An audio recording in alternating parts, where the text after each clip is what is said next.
আজকের এই সুধী সমাবেশে সরকারের কাছে আহ্বান জানাবো, গণহত্যার বিচার দ্রুত শেষ করেন।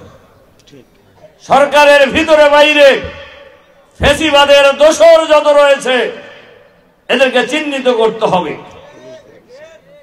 আমরা অন্তর্বর্তীকালীন সরকারের প্রধান উপদেষ্টা ডক্টর ইউনূস সাহেবকে বলবো, আপনি হয় জানেন অথবা আপনার জানার বাইরে সরকারের ভিতরে বাইরের একটি গোষ্ঠী আওয়ামী লীগকে দিয়ে নতুন দল করার চেষ্টা করছেন।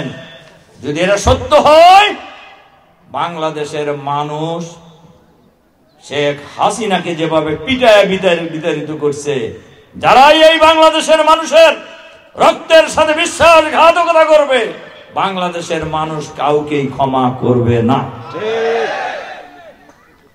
এখন অসংখ্য মানুষের হাজারি, রিক্সাওয়ালা মারা গেছে, তার পরিবারের খাবার নাই, ঠেলাওয়ালা আহত হয়েছে, তার সুচিকিৎসার ব্যবস্থা করা হচ্ছে না, কিন্তু ষড়যন্ত্র চলছে।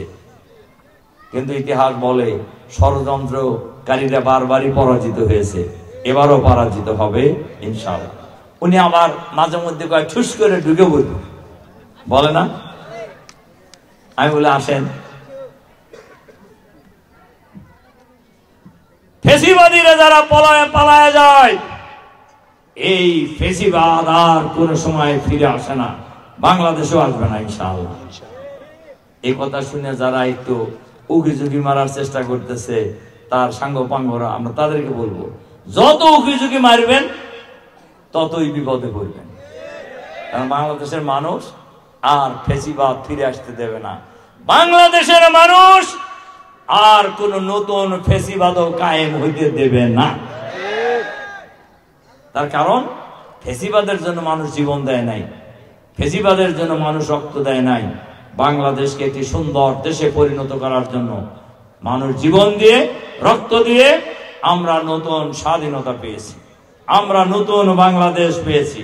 সুতরাং এই বাংলাদেশে আমরা কোনো অপশক্তিকে কোনো তৎপরতা চালাইতে দেব না ইনশাআল্লাহ।